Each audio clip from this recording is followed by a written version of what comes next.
Mapicturan? Sa'yo to? Regalo yan sa akin ng daddy ko. Mama, ako nga pala si Avril. Ikaw, ano pangalan mo? Mamaya ko nalang sasabihin sa'yo.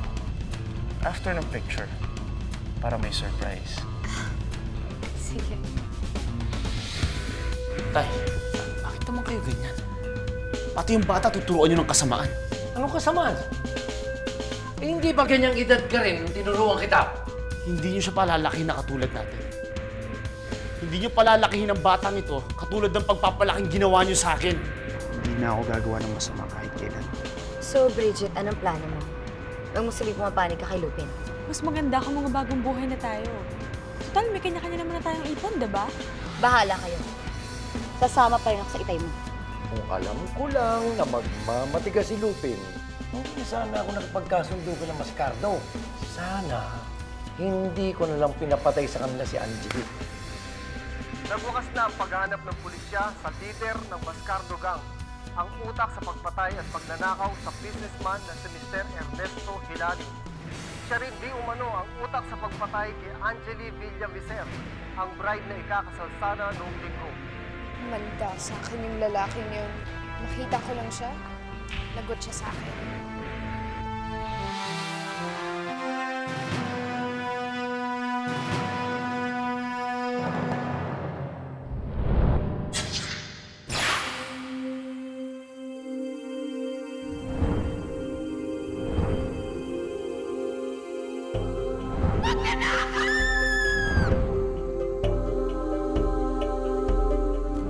Instant picture.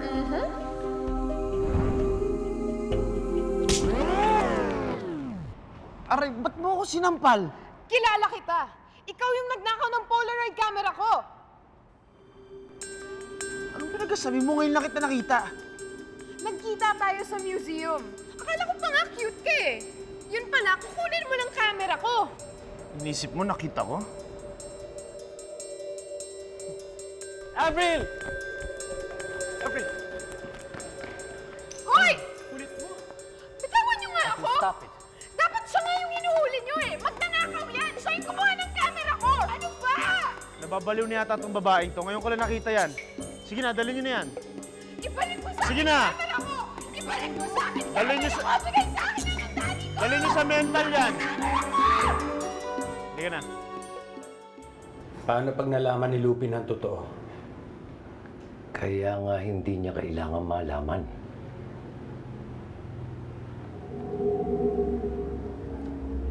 Bakit?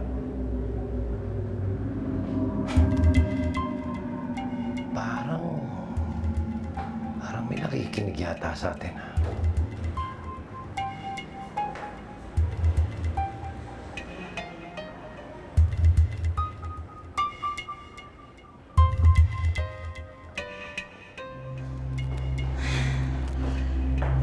Pagod? May pagkain po. Ba't ganyan po kayo makatingin sa akin? Kanina ka pa dyan. Ako? Kararating ko lang po. Kala ko kasi kanina ka pa dito. Siya nga pala. May pagkain sa kusina. Kumain ka na. Okay. Kayo, Tapos na. Si Lupin. umalis na ho. Sige ho.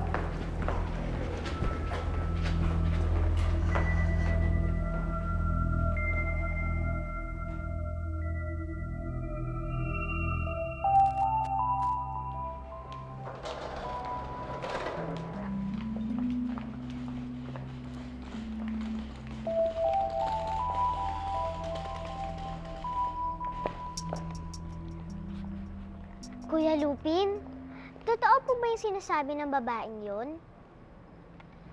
Sa kanya po ba talaga tong camera na to? Totoo po bang ninakaw mo to sa kanya? Palabasin niyo na ako. Promise, hindi ako manggugulo. Sinabi ko na ho sa inyo, ma'am, na bawal ho kayong pumasok dito. Pero nagmatigas pa rin ho kayo. Hindi nyo ba alam na pwede kami matanggal sa trabaho nang dahil sa inyo? Sorry na. Gusto ko lang talaga makita daddy ko eh. Malay ko ba na dito ako makikita yung magnanakaw na yun? Angela. Sa tingin mo ba, magagawa kong nakawin yan sa kanya? Opo. Okay. Ha? Kinuha ko yan sa kanya kasi ang kulit niya. Actually, Avril, Nathaniel, buti na lang nandito ka na. Ayaw nila ako palabasin. dapat lang. Dahil nagwala ka raw. Labag sa batas ang ginawa mo. Pwede kang makulong. Hindi ka na naawa sa daddy mo, puro problema ang dinadala mo. Pasalamat po nga kayo. Minor de edad po ito. Kung hindi po, diretso na po sa kulungan yan. Pasensya na ho kayo talaga, sir. Saan tayo pupunta? Sa bahay. Magtutus pa kami ni Itay. Sige na.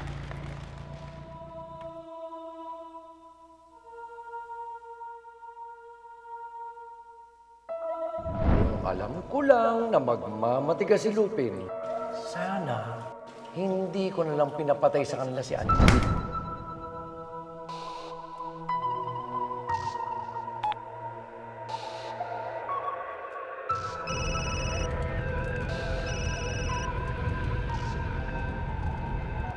Hello, Bridget. Yes, Ashley. Si Lupin ba nakasakay na ng eroplano? Hindi siya natuloy eh. Nandito kami sa taxi. Bakit? Pakausap.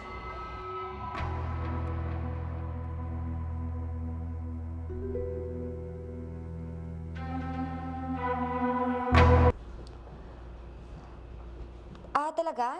Nakasakay na si Lupin ng eroplano. Ashley, si Lupin na to. So, paano? Pauwi ka na? Antayin na kita para sabay na tayo kumain, ha? Oo. Sige, bye-bye. Nakasakay na po ng eroplano si Lupin. Antayin ko lang si Bridget para sabay na kami kumain.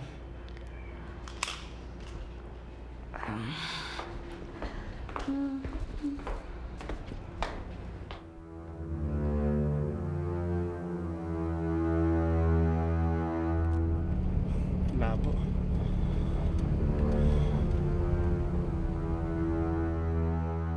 Sana naman, magtino ka ng bata ka. Opo, tita. Sige, magpahinga ka na, ha?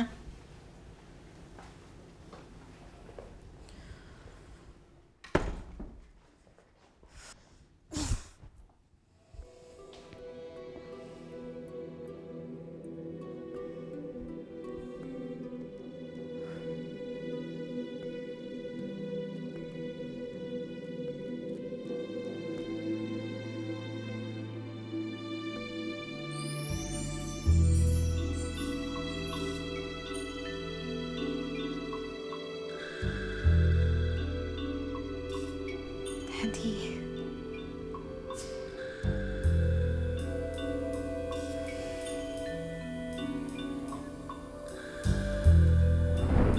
Sige. Mag-post ka na. Nilakaw mo ang camera ko. Hindi ako papayag na hindi ko babawiin ang Polaroid camera ko sa'yo. May bisita po kayo. Sino? Sino pa di ang ever loyal at ever pretty mong best friend? Elaine! So ano, gimmick tayo? Tara?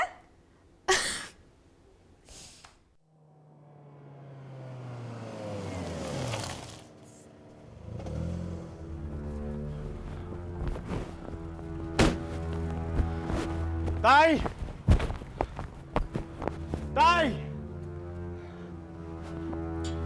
Tay! Oh, anong ginagawa mo rito? Sabi sa akin lumipad ka na. Tay, may kinalaman ka ba sa pagkamatay ni Mascardo?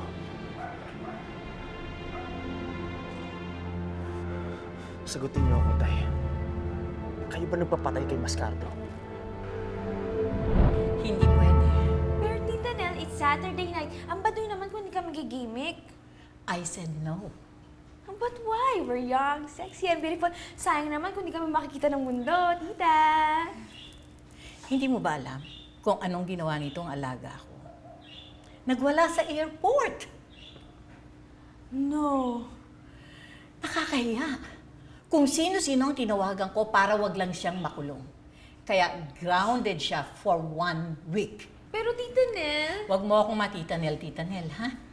Kahit gawin mo pang sosyal ang pangalan ko, hindi ko papayagang umalis yang si Avril.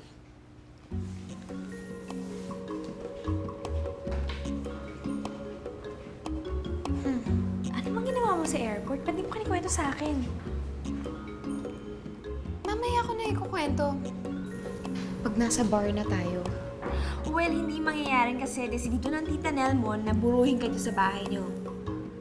Yun ang akala mo. I like your smile. Tara na.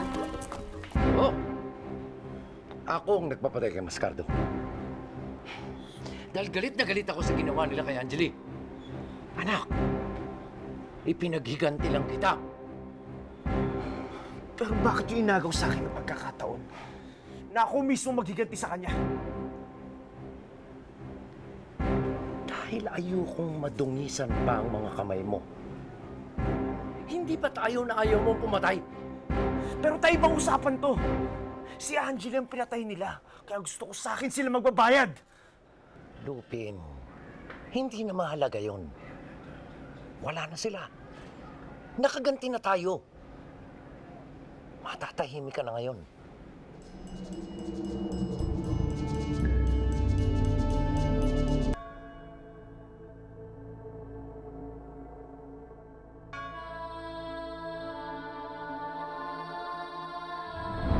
Angeli, salamat ah. Minahal mo ako ng ganito kahit na alam mo ang tunay kong pagkatao. Huwag ka mag-alala. Kapag kasal na tayo, gagawin ko ang lahat para mapakita sa nanay mo na ako talaga ang lalaki para sa'yo. Magtatayo ako ng negosyo, yung disente at yung legal. Magpapakasipag talaga ako para sa'yo. Gagawin ko ang lahat ng yun para lang sa'yo.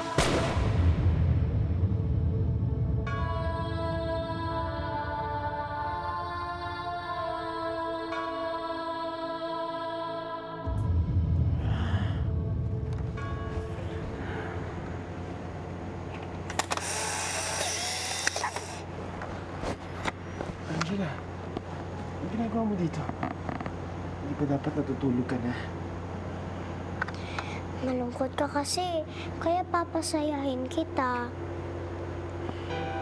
Ngayong wala na si Ate Angeli, ako na ang kapalit niya. Ako na ang magpapasaya sa'yo.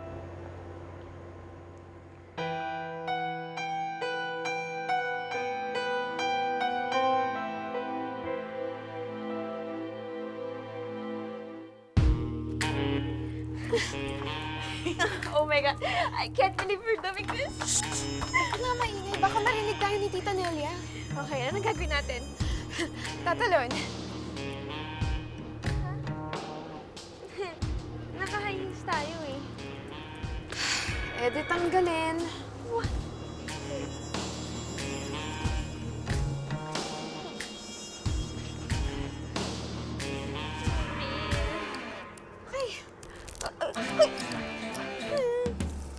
Avril! Tara na. Tara na.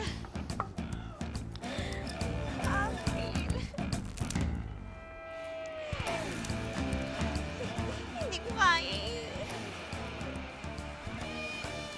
Alam mo, o sige, kung hindi mo talaga kaya, sige, pasok ka na. Balik ka na sa kwarto. Tapos buong gabi, pwede tayong magkwentuhan about kung gaano kasaya sa labas at saka kung gaano kasarap uminom ng...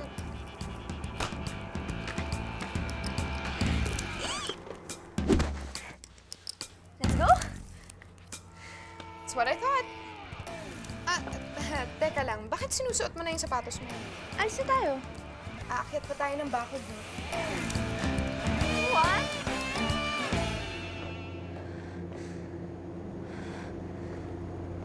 Lupin, may sasabihin ako sa'yo. Ano yun?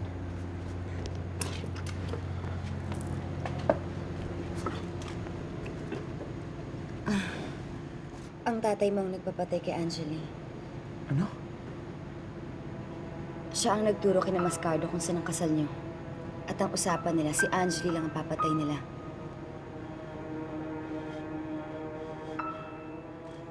Bakit? Para hindi ka umalis sa grupo.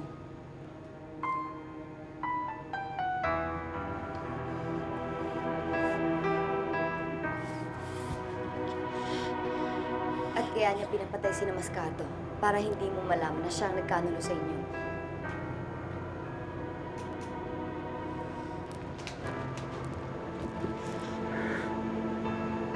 Lupin, bakit?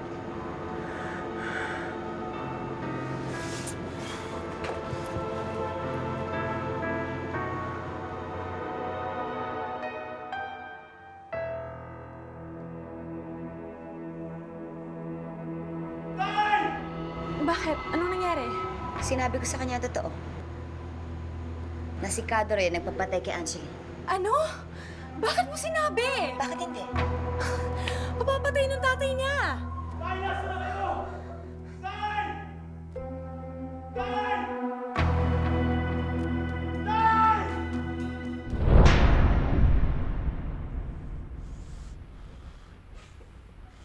Tinatawag mo ba ako? Bakit?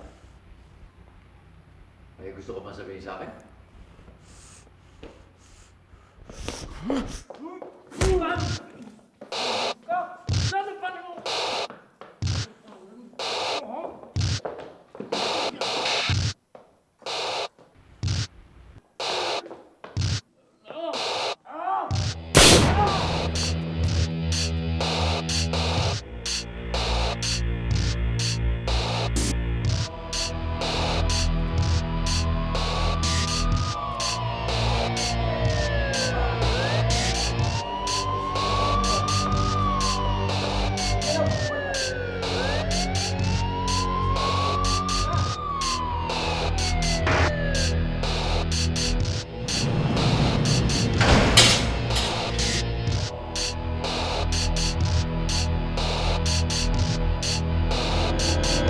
Tinatawag mo ba ako?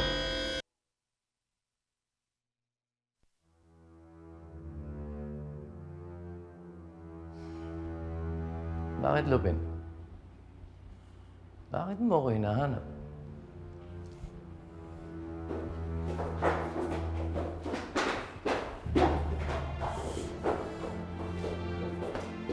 May sasabihin ka ba sa akin?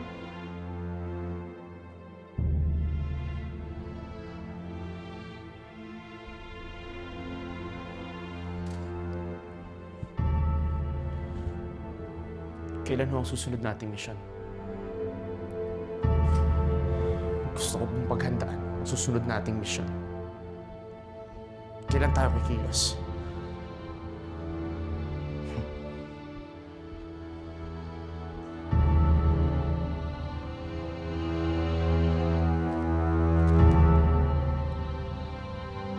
Oh my, talaga ginawa mo yun? Oo, as in, inaaway ko talaga siya. Naku, kung hindi pa tumating yung mga guards, baka kinalmot ko na yung mukha nun. Kahit gwapo pa siya. Kaya pala nagalit Tita Nel mo eh. Naman, tinakas ko pa yung kotse. Cute talaga yung guy. Cute siya, pero... Hi. John! Hello. Hi. Hi. So, how's my girl? I'm not your girl. Excuse me. Excuse us. Thanks. Wait. Saan kayo pupunta? To the girls' room. Wanna come? Girl, ba't mo naman ginalit si Josh? Hindi ko siya type eh. But why? He's cute naman. He has a nice body and they're rich. Sunod siya ng sunod. Para siyang aso. Ayaw mo nun, he's so devoted. Ayaw. Para siyang si Daddy. Sunod ng sunod kay Mommy kahit ayaw na sa kanya ni Mommy. Kaya nga siya pumuntang Cebu eh. Para sundan na naman si Mommy. Nagmumukha na siyang tanga. Well, he must love your mom so much. Pero ayaw na nga sa kanya ni Mommy. Ayaw na sa amin. Well, so be it. Kung ayaw na sa amin ni Mommy, ayoko na rin sa kanya. Para sa akin, ayoko ng lalaking habol ng habol sa babae. Parang nakakabawas ng manhood. At anong gusto mo? Ikaw ang habol sa guys? Me? No way. Teka, ayaw mo na ikaw ang humahabol at ayaw mo rin na ikaw ang hinahabol, paano kung magkaka-boyfriend? Magpapakatandang dalaga na lang ako. Just like Tita Nell. Yuck! Yeah, I know. I'm way too pretty to be an old maid. Okay, I know it! Hayop! Hayop ka! Hayop ka! Lupin!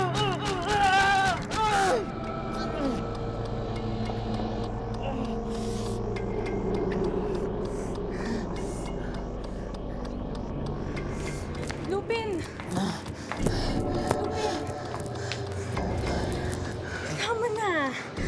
Tama na! Hayop siya. Hayop siya! Hayaan mo na. Hindi ko pwedeng hayaan na lang.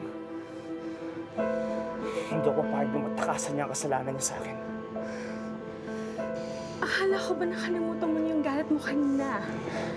Dahil bigla mo pa nga tinanong kung kailan yung susunod nating misyon. Gusto ko siyang patayin! Pero ayokong makulong. Tayo ako. May iba akong pinaplano. Ano? Mag-usap tayo nila, Ashley.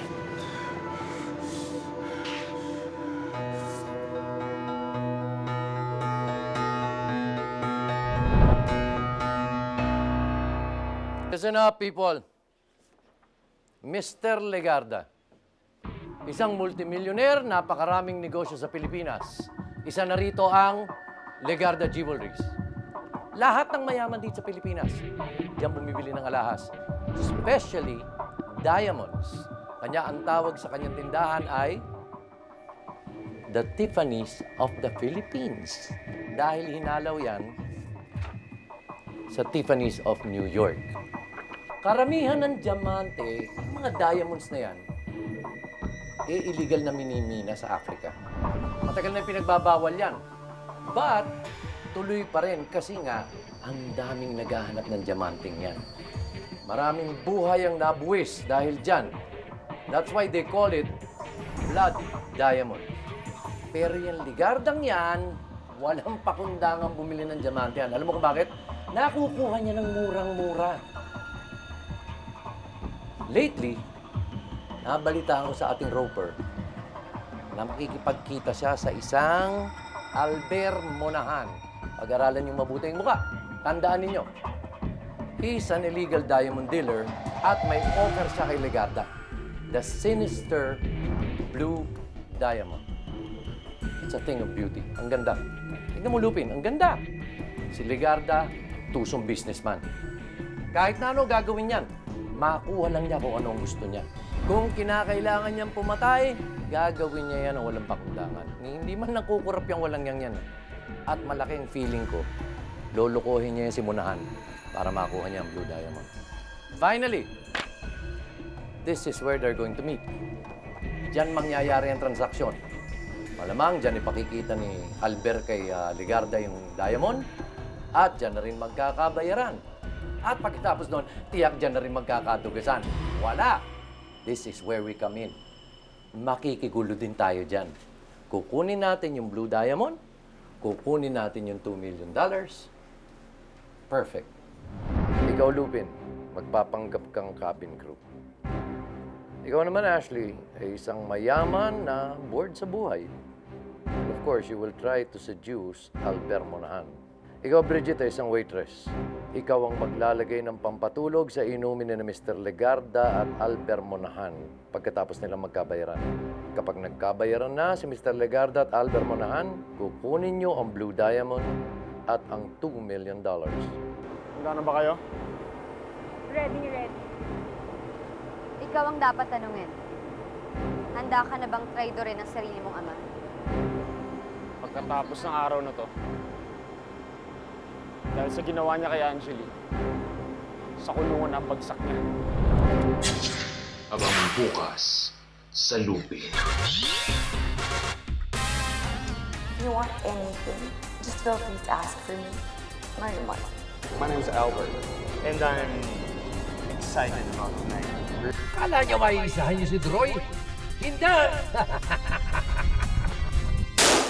Lundo, Ben!